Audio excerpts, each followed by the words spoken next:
Hi everyone, I'm Anya Parampil and this is Red Lines. My guest today is the Grayzone's Ben Norton.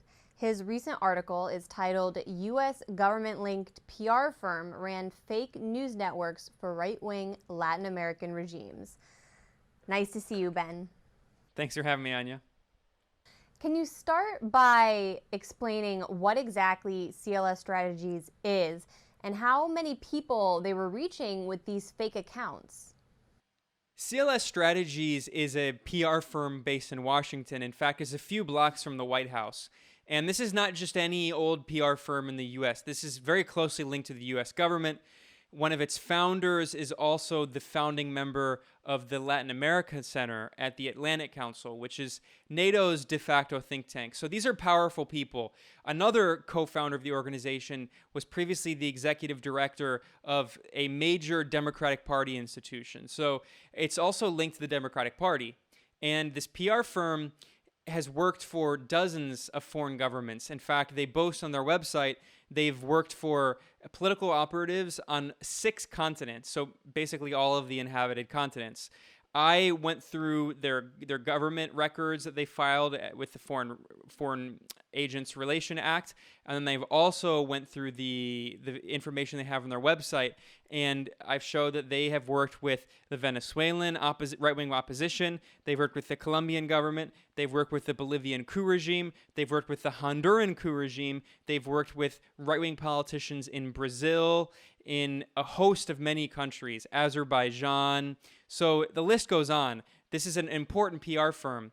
And what's really scandalous also is not only were they posting fake news, not only were they impersonating other people, they were actually calling for an armed uprising, essentially, to overthrow the Venezuelan government. So we can talk more about what exactly they were doing here, but I think that, to the extent that this scandal was acknowledged in mainstream media, there were a few reports, not that many, and they were pretty short, and they downplayed what it was.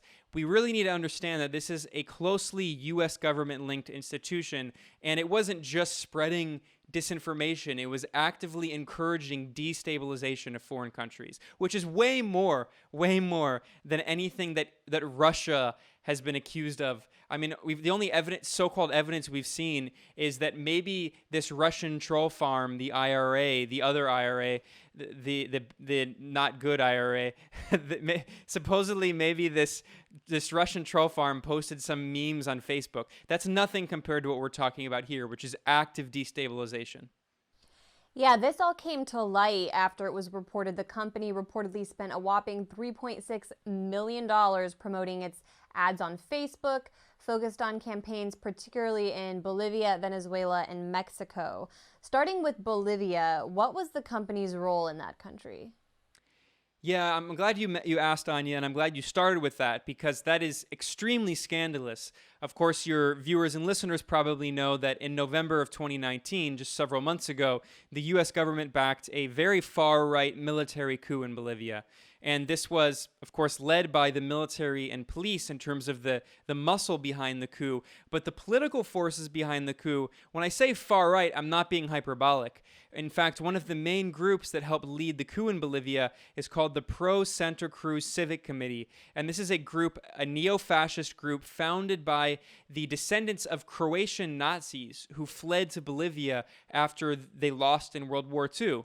And they created a bastion in the elite city, the rich city, Santa Cruz.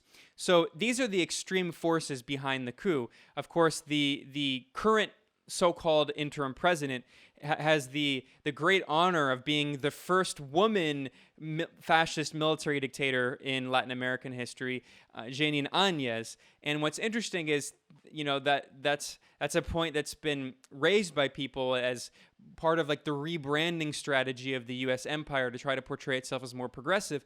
And if you look at the propaganda that CLS did, that's actually something that they've tried to do.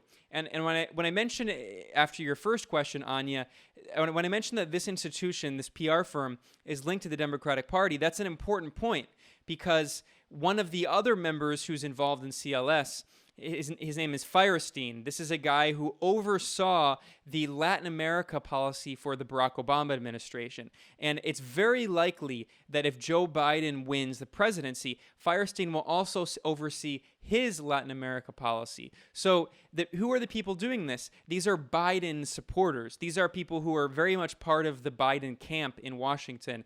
And they were working with the Bolivian coup regime. They were hired a month after the November coup, and you can go, this is a matter of public record, you can find the contract they signed registered with the FARA office of the U.S. government.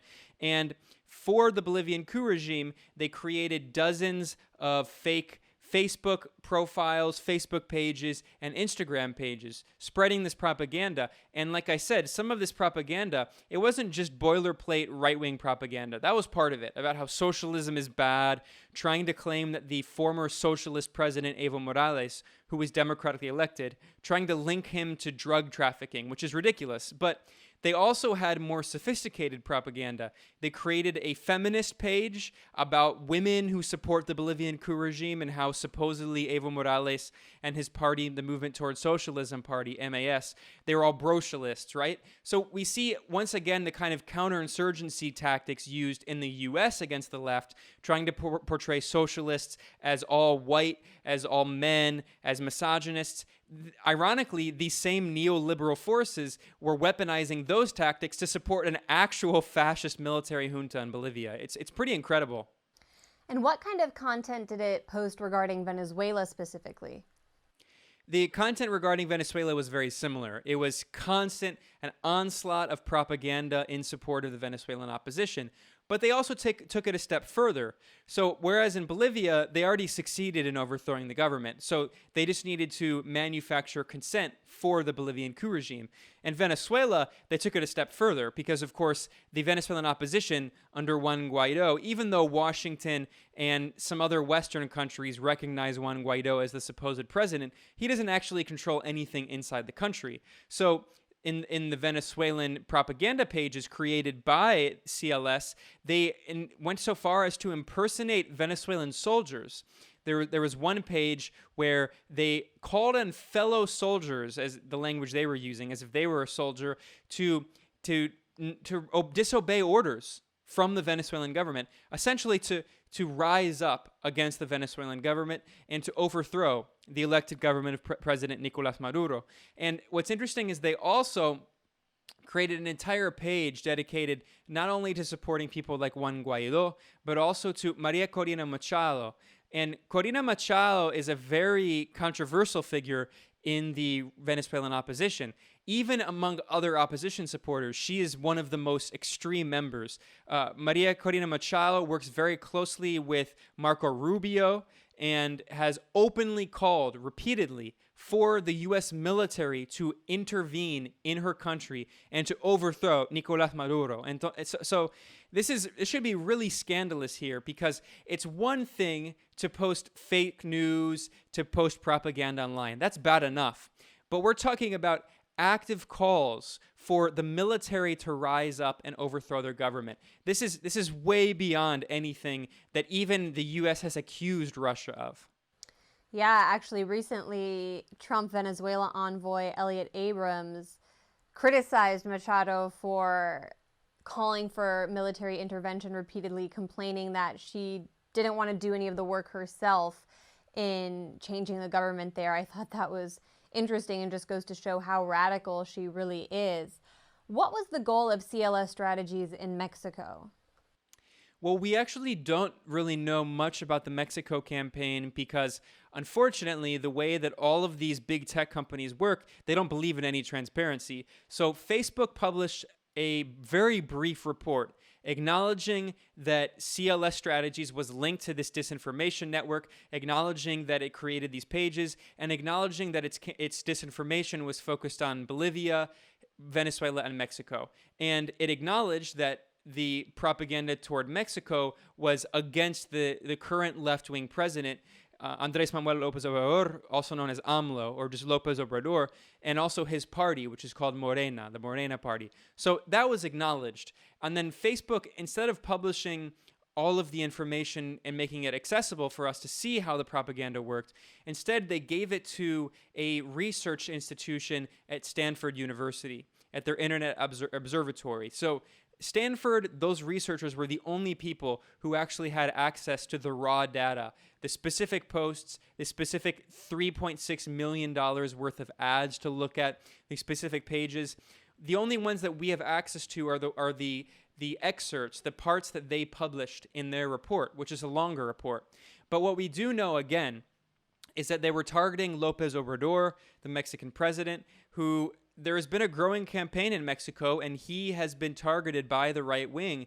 And we know we're starting to see the beginning of a kind of color revolution attempt against López Obrador. He's not Hugo Chavez. He's not a self-declared socialist, but López Obrador in Mexico is a progressive and a nationalist, a strong nationalist who doesn't follow orders from Washington, unlike the previous presidents, and who has an independent foreign policy. He frequently rails against neoliberalism. When he was elected, in his speech, in fact, his inauguration speech, AMLO said that this is the end of neoliberalism in Mexico, and he has actually had a historic meeting with Cuba's president, Diaz-Canel. And Mexico has also said that they would consider selling gasoline to Venezuela. So once again, it's part of a trend here. What we see is that this U.S. government-linked firm, CLS Strategies, was targeting the progressive forces in Latin America, Venezuela and Mexico. Of course, I'm sure they have done other work, and we do know because of their own files that they have worked for right-wing opposition politicians in Nicaragua. So I think what we're seeing here is we're just scratching the surface of a much, much larger disinformation propaganda campaign targeting all of the progressive forces in Latin America, and for that matter, the rest of the world. You mentioned CLS Strategies has close ties to the U.S. government. I'm wondering if you can elaborate on that and tell us who exactly is behind the operation. Absolutely. So one of the people I mentioned is very important, Firestein. This is a guy who oversaw Latin America policy for Barack Obama. So there's photos of him in the Obama White House advising Obama. Another key figure who needs to really be acknowledged here, because this is the head of their kind of Latin America work at CLS, is someone named Juan Cortinas Garcia. And Juan Cortinas, this is a guy who has worked for not only the Bolivian coup regime, and he was named as someone who oversaw their Bolivia operation. There's also a contract where he was signed to work with the Honduran coup regime. So exactly 10 years before the U.S.-backed military coup in Bolivia, there was a similar U.S.-backed military coup in Honduras, overthrowing the democratically elected government there, left-leaning president Jose Manuel Zelaya, who was, again, not a socialist, but a progressive and a nationalist. And right after the coup in Honduras, the Honduran coup regime looked to find, these PR flacks in Washington to help it rebrand, just as the Bolivian coup regime tried to rebrand.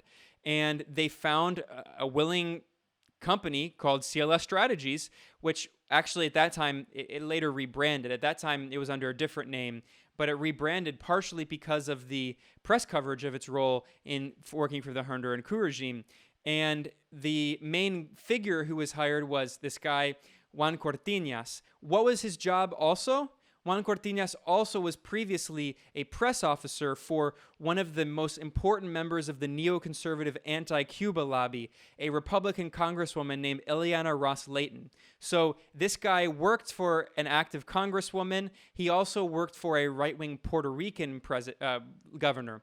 So this is a guy who's very closely linked to neoconservative networks. According to his FEC contributions, which I looked, the personal contributions he's made to politicians. This is a guy who has funded right-wing neoconservative Republicans like Marco Rubio. He also donates to Tim Kaine and right-wing Democrats. So that's another link. And then finally, another link here is that there is a former Pentagon secretary, a Pentagon spokesperson, and someone who was a press secretary who did work for the U.S. Marine Corps for 20 years, and someone who also worked directly with the Secretary of Defense, Rumsfeld, under the Bush administration, a hardcore neoconservative who oversaw the Iraq War. He is also a member of CLS Strategies, who is a major senior advisor there. So the links to the U.S. government go very deep. And then finally, there's another person I didn't even mention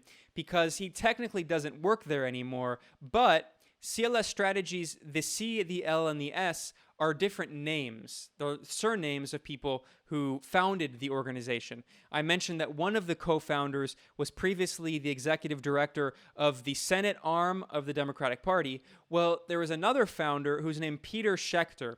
Peter Schechter is one of the most prominent Latin America operatives in in Washington, rather. So Peter Schechter has worked for a host of right-wing Latin American regimes, and he worked for the extreme right-wing former president of Colombia, who right now is being investigated for potential involvement in crimes against humanity. I'm talking about Álvaro Uribe. Uribe is very closely linked to the drug cartels in Colombia. The U.S. government, there are declassified State Department documents acknowledging the U.S. government knew that Uribe was working very closely with death squads, paramilitaries, and drug traffickers in Colombia. Of course, the U.S. government strongly encouraged his rise to power, strongly supported him because he's such a close ally of Washington. And in fact, right now, I mentioned that in August, the Colombian Supreme Court arrested Uribe and put him under house arrest and is investigating him for bribery and crimes against humanity, involvement in these massacres. Well, the response of the Trump administration was to lobby, to pressure the Colombian justice system to release Uribe. So anyway, this is an example of in Washington how these extreme right-wing war criminals abroad like Uribe bring together both Republicans in the Trump administration and Democratic operatives like Peter Schechter. Peter Schechter, when he was working at CLS, when he co-founded it, he also worked for Enrique Peña Nieto. Peña Nieto is the former right-wing president of Mexico, notoriously corrupt, extremely corrupt. In fact, someone testified against him in court and said that he took a $100 million bribe from El Chapo Guzman, probably the most notorious drug dealer in the world. There's another major corruption scandal involving Peña Nieto that's going on right now. And Peter Schechter, again, this is someone who's closely linked to the Democratic Party. This is someone closely linked to the Biden campaign. And he's the co-founder of the Latin America Center at the Atlantic Council. Now, when he was working at CLS, what was he hired to do? The Peña Nieto administration, President-elect Peña Nieto, after the 2012 election, hired CLS to deal with its image the week after the election. Now, why is that important? What happened the week after the election? Well, Peña Nieto in Mexico was very credibly accused of rigging the election, of stealing the election. And the second place candidate at that time was López Obrador, the left-wing candidate. He cried foul. He produced many videos, a lot of evidence proving that the right-wing pre-party in Mexico, backed by the U.S., that they had actually bought a bunch of votes, that they were bribing people. There's video evidence of that. And then further, not only that, later, this happened a few years after the fact, a Colombian hacker confirmed, he told Bloomberg that he was paid hundreds of thousands of dollars on behalf of Enrique Peña Nieto to assemble a team of hackers to hack the Mexican election, to steal the election on behalf of this right-wing neoliberal, who then proceeded to privatize. Why did Washington want Peña Nieto in office in Mexico? Because he campaigned on the promise to privatize Mexico's oil industry, which was nationalized during the Mexican Revolution. And they were really desperate. U.S. multinational corporations really wanted to get their hands on the Mexican oil industry, and they accomplished that with Peña Nieto. So we're talking about degrees of corruption that are unfathomable, and this PR firm is deeply linked to all of it, and of course the U.S. government is linked to it through CLS as well. You've mentioned the cases of Colombia and Honduras. I'm wondering what other countries and organizations do we know CLS Strategies has worked with in the past? Well, Anya, the list is very long. I don't want to bore listeners, but I'll go through it really quickly. These are all of the countries that this PR firm in Washington, D.C. has worked for. Argentina, Azerbaijan, Bolivia, Brazil, Colombia, Ecuador, Egypt, Honduras, Kenya, Mexico, Nicaragua, Nigeria, Peru, Portugal, Serbia, Spain, and Venezuela, as well as, of course, the World Bank, a notorious institution, and a variety of corporations, including Hyundai, including UNICEF, which is part of the UN, including Avianca, which is a major Colombian airline company, and including the Arab Bank, including a Peruvian airline, including, I mean, the list goes on.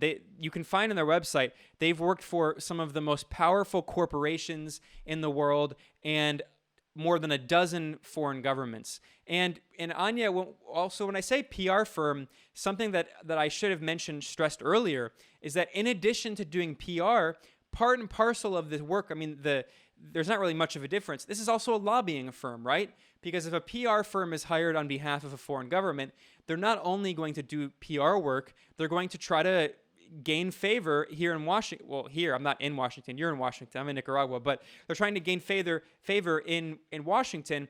And what's interesting is that if you look at the FARA documents, the Foreign Agent Registration Act files registered by CLS Strategies, we know that in addition to making all of these fake accounts and spreading propaganda on behalf of the Bolivian coup regime, we know that CLS Strategies help to work with members of the U.S. government in Washington on behalf of the Bolivian coup regime. So according to the documents that they released, this PR firm organized meetings between the Bolivian coup regime and its extremist far-right minister of government, Arturo Murillo. This is a guy who is extremely racist against the indigenous majority in Bolivia. He referred to members of the former Evo Morales administration as animals and pledged to hunt them down. Well, CLS organized meetings between this extremist Bolivian minister and Marco Rubio, the neoconservative senator, Ted Cruz, Rick Scott, also members of the National Security Council, the U.S. State Department, the U.S. Agency for International Development, the Senate Committee for Foreign Relations, and the House Foreign Affairs Committee. And this group also organized meetings, this PR firm organized meetings between the Bolivian coup regime and the Organization of American States and its General Secretary, Luis Almagro, who is an extreme right-winger, as well as the head of the Inter-American Commission on Human Rights. And this PR firm lobby group, it organized an event in Washington between the Bolivian coup regime and a major corporate lobby group, which is called the Council of the Americas, the America Society. And it goes even further. This PR firm organized interviews between the Bolivian coup regime and CNN in Espanol and a Spanish news agency, EFE, which is a major news firm. So what we're dealing with here is a PR firm that created an entire fake news network online and then proceeded to organize a series of meetings between top U.S. government officials, lobbying groups in Washington, think tanks, and media outlets on behalf of the Bolivian coup regime. And once again, this is just scratching the surface of the kind of dirty work that happens on a regular basis in Washington. And, why are we going into these details, Anya? Because this is just a microcosm. This is just one example of the systemic rot in Washington. This is how politics is actually made in Washington. It has nothing to do with U.S. citizens voting. Ben, I'm wondering what you think this CLS operation tells us about the potential Latin America policy we'd see under a Biden administration. Well, this is also one of the reasons I felt this case was so important. And this is why I investigated so deeply in this story, because like I said earlier, many of the people involved in this CLS Strategies campaign, many of them who have worked with it in the past, this PR firm, they're going to be, if Biden wins, they're going to be key members of his foreign policy team. And in fact, I think some of the people involved, I mentioned Firestein, this is the guy who oversaw Obama's policy. Mark Firestein will he will almost certainly be the head of Biden's Latin America team. So, unfortunately, one of the things I said in the article, and I'll just stress it again here, is that This scandal just underscores further how in Washington, D.C., the Democratic Party operatives, the apparatchiks of the Democratic Party, who pride themselves on being liberal and feminist and anti-racist, they are just as complicit as the Republican Party in supporting these extremist far-right groups in Latin America and around the world. And all this does is further highlight the bipartisan foreign policy consensus in D.C. Both the Democratic Party and these operatives like Mark Feuerstein and these former Obama administration officials who are now part of the Joe Biden camp, they and the Donald Trump administration, far-right Republicans, what unites them, what brings them together, is supporting far-right coup attempts in Latin America. Finally, Ben, Facebook deleted these pages as part of its campaign to limit foreign interference in elections around the world.